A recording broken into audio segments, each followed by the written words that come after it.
Hey everybody, welcome to the YouTube channel. I got with me a new friend, a youth pastor on the east side of Canada.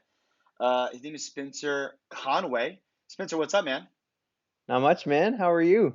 I'm doing so good. Hey, let everybody know who's watching this video. For whatever reason they're watching, let them know just a little bit about you. Let them know about your wife, the church, how long Yeah, you've yeah, been in yeah. youth ministry, all that stuff. Sure, yeah. So my name is Spencer. I am married to an amazing girl named Sarah. Fun fact, me and Austin, we just found out we share the same wedding day, like Bizarre. the same day, same year. Crazy. Yeah. Um, I'm a youth pastor. I've been in youth ministry for 5 years, 1 year as like an actual like youth pastor, and I'm an avid fan of the Toronto Raptors who just won the NBA There we championship. go. Let's There we go. go. Well, you were probably everybody in Canada was pumped, I'm sure. But Absolutely, absolutely. Dream come true. Dream come yeah, true. that's awesome. That's awesome. And then what church are you at and some of that stuff? Yeah, I'm at Rock Church in Halifax, and Cool.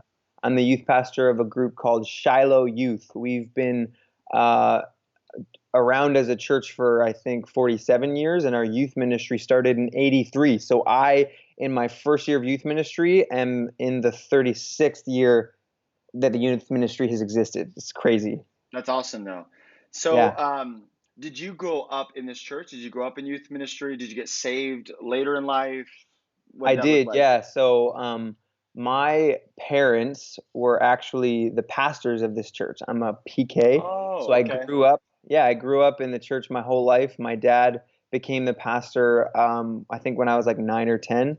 So he was the lead pastor for the past 10 years, I believe, and had the typical church kid experience. It's all I've ever known. I've been familiar with church life, the things of God for a long time. But when it comes to like, when did I get saved? It's a tough question for me. I have Yeah. no idea. It was kind of like this progressive, just understanding, I guess. As I remember in junior high, I kind of took more ownership over my faith and had a moment where I decided, like, all right, I'm going to be legit Totally. about this. But I don't know if I've ever had a moment where it's like the heavens opened up and bang, that was the moment. I've said the sinner's prayer I don't know how many times. So Right, right, right. So, yeah, I mean, we got a similar story in the sense that, I'm a pastor's kid as well. So we've been in a lot of church services. How in your mind has youth ministry just changed culturally, or in its method or whatever? How has it changed since like you were early on in youth ministry to you now being the youth pastor over that youth ministry? What's been that change like as far as within the youth ministry culture?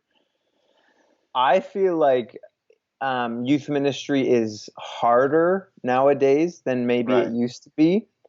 I think that, number one, like we live in a post-Christian country. Canada's definitely post-Christian. The States is getting there. I mean, it is there, maybe Yeah. not in some of the Bible Belt areas. But with that being said, when it comes to students, they know a lot less than they used to maybe a couple decades ago. So it really puts us in a position where we got to make sure that like we know what we're teaching them, Yeah. because they don't really even have a Christian worldview to reference. Right. So it's harder in that sense, and it's also harder in the sense that with technology and the way that technology has developed now with iPhones and social media, these kids, man, they are more entertained and more distracted than ever before. And so, what impressed me when I was in youth ministry, it's not impressing them anymore. Like Yeah. we are blessed with a church that's got great resources. We've got a wonderful band. We've got, all the bells and the whistles. Not all the bells and the whistles, but Right. we're blessed. Right. And, they're not as easily impressed by some of the things that maybe traditional youth ministries have done throughout the past years. So it's definitely a unique situation we're facing Yeah. today. Yeah. Yeah. I probably one of the reasons it's changing so much, and one of the reasons that like people are getting so distracted is because of social media. Now, I don't like going to either of the extremes of going social media is a curse and you need to delete it from your phone. If you need to do that for a season, that's okay. But for It's sure. awesome. I think even more than just saying social media is a tool, it's just fun and I enjoy it. But there is a side of it too where it's like it can become excessive. So I don't know if you have any like stories or things you've noticed or whatever, but how do you feel like social media has kind of changed a little bit of youth ministry today? You have any thoughts on that? Well, I think that on the one hand, when it comes to just real practical stuff like on your actual youth night, um, it can be really difficult in things, whether it's worship, teaching, because these kids are so addicted to their phones, and so you really need to start thinking up more creative ways to engage your students when they're actually in your Yeah, program. And so that's, a whole challenge on the one hand. But then on the other hand, it provides like a really unique opportunity because they're all on their phones, we now have this crazy opportunity where we can engage them outside of our program like never right. before. And so I think that, it's like anything, there's pros, there's cons. It's a tool. There's good things that you can use it for. There's bad things it gets used for. But ultimately, I think as pastors, people in youth ministry, we need to take it and use it for a redemptive purpose. So that's what we're trying to do. That's what I'm trying to do. Yeah. We'll see how it goes. Well, let's segue that into kind of your YouTube channel. So, I love what you're doing on your Instagram, on your YouTube. We're both passionate about similar things, which is awesome, and I love that. And so, I'm trying to engage youth in my area as well. Talk a little about. So you just started this YouTube channel. We'll put the link to the profile or to the channel in the description, but what really is kind of like what are you tell people what are you doing with your YouTube channel, your Instagram, and then what's the why behind it? Share a little bit about that. Yeah. So um, it kind of starts with my own journey of growth as a follower of Jesus. And so, similar to you, I grew up in a Pentecostal charismatic church. And I found that in my upbringing, I didn't hear a whole lot of emphasis on things like theology, on things like just the importance of really learning proper hermeneutics, proper interpretation of the scripture. And so when I went to Bible school, I actually went to a Baptist seminary. Right. Funny enough. And man, I just went on this journey where the things that I started being exposed to, it blew me away. It was amazing. Mm, I grew more than ever before in Bible school. Theology and just learning how to approach Scripture. It changed my life. It changed my walk with Christ, and so I'm really passionate about it. But now, where I find myself ministering in my local church context, I still find that there's not a whole lot of conversations happening about theology. There's right. not a whole lot of conversations happening about, how we ought to study Scripture, how we ought to read the Bible, and really, as much as it's important in youth ministry to teach our youth right principles, like biblical principles, I really believe what we need to do as well is we need to focus on teaching them how to read the Bible. Because if we can Right. teach them how to read the Bible, even if we aren't able to get through all of the Right. orthodox principles that we Right. want to get into them, if they have the tools that they need in order to interpret the Bible correctly, they're going to be set up for life. And so when it comes to YouTube, I started my YouTube channel like a long time ago because I write spoken word poetry, and so every now and then I post a poem. But for the past year and a half or so, I just been talking about a desire to just start posting videos about Yeah. scripture, about theology, and I just always had an excuse. But recently, just last week, I was on vacation and I listened to a podcast. I found you online and saw some of the stuff that you were doing, and something just clicked in me where I just kind of decided, you know what, like enough is enough. No more excuses. I'm just gonna start. I'm just gonna start making videos about the Bible for now, theology, see where it Right. goes. Hopefully, it's a good opportunity to engage my own youth ministry. And in fact, it's only been a week, really, and I'm already seeing some great engagement with my youth ministry. It's awesome. Yeah. Yeah. No, I think that's huge because like I don't know if you felt this way too, but for me, it I think at the very beginning it was a little bit intimidating. Hmm. But also too, it was like I thought, oh my gosh, okay, what equipment am I gonna have to get? What editing stuff am I gonna have to get? How long is this gonna take? And it just felt like it's gonna take a lot of work, and so it's almost like easier not to get started. But I love what you're doing because I do this quite a bit too. It's like literally just using your phone to shoot Hmm. some videos in different places, and it's awesome. So there is a huge opportunity there as well. Um, yeah, so if anybody's watching this video, go check out his channel and subscribe. That'd be awesome. That'd be really cool. And you can find some poetry and some theology. That should be the banner right there. Poetry and Yo, theology. I I didn't love it. do this. My wife convinced me not to do this, but back when I was planning on doing this, I was like trying to think of like a cool channel name. Yeah, yeah. And I love poetry and I love apologetics too. So I was like, what if I called my channel Poetic Apologetics? There you And go. I did it. I made the change, and then my wife was like, "No, that's stupid. Don't do that." I was like, Yeah, "Okay." yeah. So it's just Spencer Conway now. Yeah. That's still good. That's still good.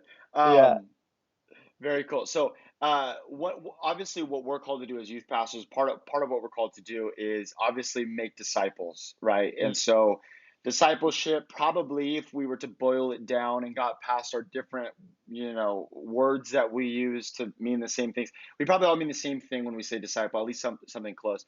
But there's different ways of doing it, right? So there's different ways of doing it. What does discipleship look like for you guys in your youth group? Like, what's the goal? With discipleship? How are you guys accomplishing that? How are you guys attacking that? Do you guys have small groups? Are leaders contacting students outside of church or whatever that looks like? What does that look like for you guys right now? Yeah, so for us, we really make it about relationship in order to see discipleship take place. I mean, youth ministry 101, everybody knows how important relationships are. And Yeah, so when I took over as the youth pastor at our youth ministry, I really went through a process where I was like, okay, we have a relational youth ministry philosophy, not relational for the sake of yeah, being relational, but being relational for the sake of discipleship.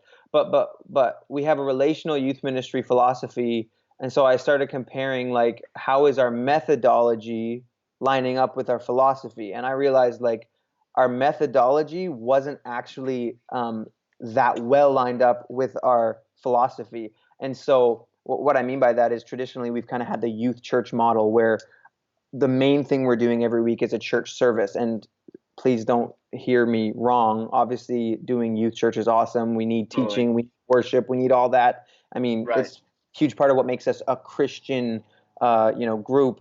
But I realized that really, if relationships are what matter in terms of getting the credibility to speak into their lives and influence them towards following Christ, like the way we were doing our weekly youth ministry, it just wasn't stacking up. And Yeah. so for us, we've made small groups a huge thing. We've made small groups like we're trying to really build a small group centered ministry so that we're trying to not make get everybody into a small group. And so now our weekly youth night, instead of it just being a youth service, every single week we do youth service and small groups so that Yeah, yeah. any student, whether they're churched or unchurched, anytime they come in through the doors, they have an opportunity to get connected to a small group. Now, like I said, where we're at now, it's like I don't want to just have relationship for the sake of relationship. We want relationships for the sake of discipleship. And so we kind of spent this year focusing on infrastructure, but now as we head into this next year, we're starting to hone in on like how do we take these small groups and make them really discipleship based. And to be honest, I don't have all the answers right now in terms of what we're going to Yeah. do. We want to focus on being more missional. We want to focus on teaching more theology and things like that. But we'll see. We'll see how it goes. It's quite it's quite something. Yeah, no, it's good. We recently just I would say back in March, kind of launched our youth ministry as well as far as structure goes. And it was an idea I had kind of back in late November, early December, and we waited till after our youth conference, which is in the first weekend of March every year, and then just redid it ourselves as well for some of the similar things you were saying. We had done it the same for like the last 7 years, and it was like, Right. okay, this is kind of our goal. Are we really accomplishing that with the way we're doing it? And so, yeah, we recently just changed that as well, just to build better relationships. So I'm with you. I just think like with social media and in the context of discipleship, we are so like it's so great because like we're able to connect over a random like you told me you saw a video, it led to this, it led to that, and then we connected over Instagram. So there's so many benefits. At the same time though, I've met students who are like so like have such big personalities online, and you talk to them in person and they're like really shy and timid. Like it's just so easy to put up a front on social sometimes. So Mm. we're really trying to think like how can we create authentic relationships? People are just that are friends. So yeah, no, Yeah. that's really good stuff. What would you say? So you've been in ministry, youth ministry for 2 years, and what would you say has been probably the hardest part about being in youth ministry? And then I'm gonna ask you the flip question after that is, what's been the most encouraging, passionate, zeal part of youth ministry as well? But start with like what's been the most discouraging or hardest part for you? Yeah. I would say the hardest part for me, one thing I did not expect is how easily it is to get discouraged. Mm, For real. Like I had heard people talk to me as I was preparing for ministry about, you're going to face seasons of discouragement, and yeah. you just got to trust in God, continue to be faithful, all that kind of stuff. And it's like, yeah, yeah, yeah, but I kind of more thought of it like it'll be like something that happens like a long way off. Maybe it'll be a really big, long, scary season sometime in the future. But like since I started as the youth pastor, man, I like I'm blown away by how easily it is Yeah. for me to get discouraged. And the smallest things can sometimes set me off. And so that's definitely the hardest part, is just figuring out like how can I like continue to keep the vision before me. How can I continue to celebrate the wins, big and small? A lot of the times, I'm just celebrating every little thing that I see that seems to be going well. But yeah, just like surprised by how easily it is to be discouraged.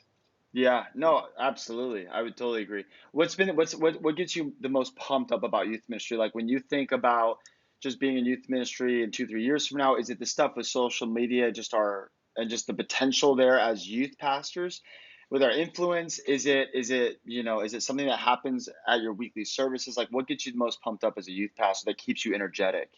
Yeah, yeah, yeah. For me, I think what gets me the most excited is when unchurched students, Hmm. number one, start attending and being a part of our youth ministry. But especially when those unchurched students, like they don't have any Christian upbringing, no Christian background, start like taking steps towards Christ, whether they've been saved yet or not. Like, I'll just tell you this quick story. We have Yeah. one family that started coming. A girl in our church invited her friend. Her friend got saved. This friend went and invited her two brothers, and it's so funny. The three of them, they have no like church background, and they're all in such unique situations. The sister, she's saved. The older brother, he's an atheist, but he comes every week. And the younger brother, he's in grade 7. He's in my small group. This guy's obsessed with like reincarnation and stuff, and it's hilarious talking to him. And just a couple weeks back, I was talking to him on the elevator. I was like, "Hey, buddy, like I love you, man. I'm so happy that you come." It's like, "Do you think God's doing anything in your life right now?" And he's like, "No." And I'm like, "Okay." I'm like, "Okay, cool, buddy. Like, so like, why do you come to youth group anyway?" He's like, "I don't know." I was like, "Okay."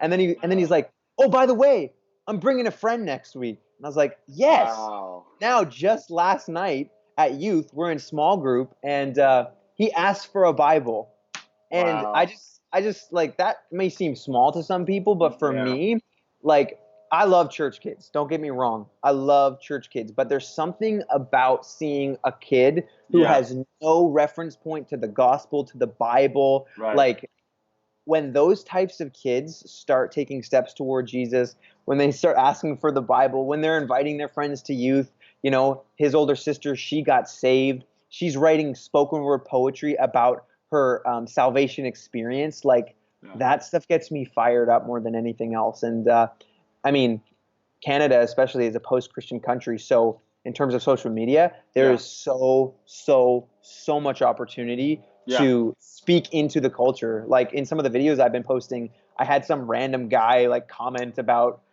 his beliefs, and I don't even think he had anything to say Yeah, constructively yeah, up to my video, but he was like, yeah, I believe that, like it was some like weird new age stuff, but I started a DM conversation with this random dude about what he yeah, believes. And it's just awesome, man. So yeah, much opportunity to engage unchurched students.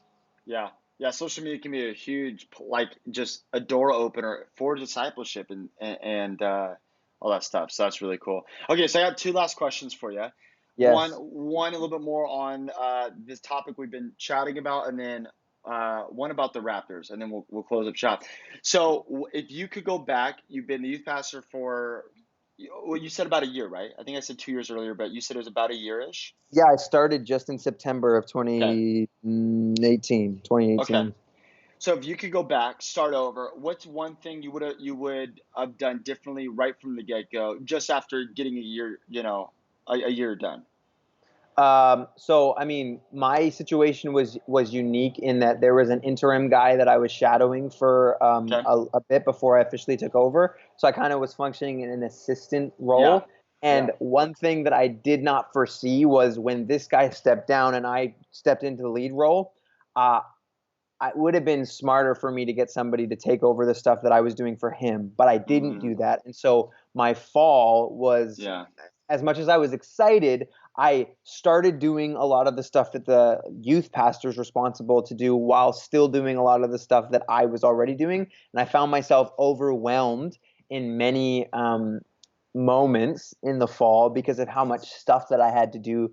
My mind would be in a weird place mentally, even on youth nights, just because of all the different things I had to do. So I would really focus on how to delegate and empower other people. And that's something that I'm learning and I'm trying to grow in right now. But that's the big thing that I wish I would have um, been better at right from the get go. It would have That, saved me a lot of stress.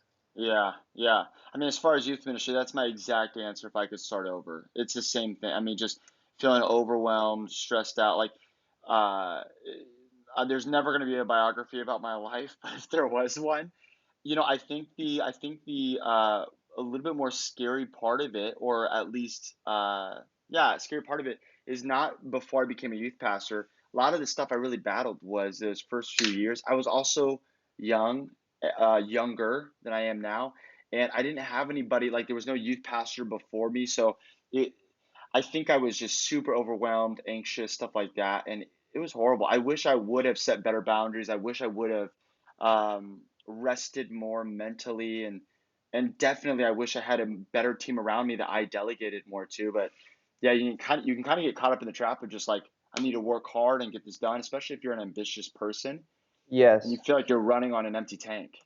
And a lot of youth pastors are, but that's why I think that like one of the most important things that it's not just youth pastors, really any leader needs to Yeah, cultivate is self-awareness. Like, yeah, because self-awareness is the starting point for growth. You're never going to grow right. and make progress in your life unless you're aware of reality. Yeah, And so I'm big on self-awareness. I try to like reflect a lot about like what's going on in my heart. What are the motives behind why I'm doing the things that I'm doing? All that kind of stuff. So if you're a youth pastor and you're watching this, self-awareness is so important. yeah, yeah, yeah. No, I love, and we could talk about this, probably this last topic, for another 2 hours. I mean, I'm actually, this is what I'm filming today. I'm starting I'm doing a series about me dealing with anxiety this last year, Wow. and some stuff like that. So I love this topic, but yeah, no, that's really good. Okay, last question. You said so many good things. I mean, there's so many good little one-liners I could tweet out after this. You said you're a huge Raptors fan. You're glad they won. What are your NBA predictions next year? Now we don't know if Kevin Durant's going somewhere else, but just as is, with KD maybe coming back at the end of the season, same with Clay. Do you think the Raptors are going to win? And do you think Kawhi Leonard is staying with the Raptors? In your unbiased prediction. Okay, well, if I'm being completely unbiased, I have no idea what the man is doing because this guy is a closed book. If Like you he had to, does. if you had to put money on it, where are you placing your money? I am putting money on Kawhi Leonard re-signing with the Raptors, and the reason is It's because the Raptors can pay him the most money. He can get the 5-year max with the Raptors. He has had a history of injuries. And I think if you're in his position, you want to take the guarantee of the 5-year max, regardless. And uh, the Raptors proved this year that they obviously are championship contenders. They won the championship. So I think with other teams, um, they haven't proven themselves to him. You're more taking a risk with another team. You know what I Yeah. mean? So I think that if Kawhi Leonard resigns, it'll be the Lakers and the Raptors. Let's Mm. go. Let's go. That'd be awesome too. I will say this about the Raptors. It's not like you looked, I didn't think they were going to win. It's not like I thought, oh my gosh, they have the most talent. But they Hmm. had the best chemistry as the team, as a team. I mean, every single piece worked so well. I know, Yeah, man.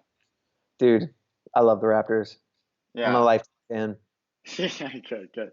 Well, dude, Spence, thanks so much for coming on, man. I appreciate it. And for everyone watching, if you want to follow him on Instagram, check out his YouTube channel, all that stuff, that's all going to be in the description. But Spencer, just want to say thanks for coming on, man. I had a blast. Thank you for having me, man.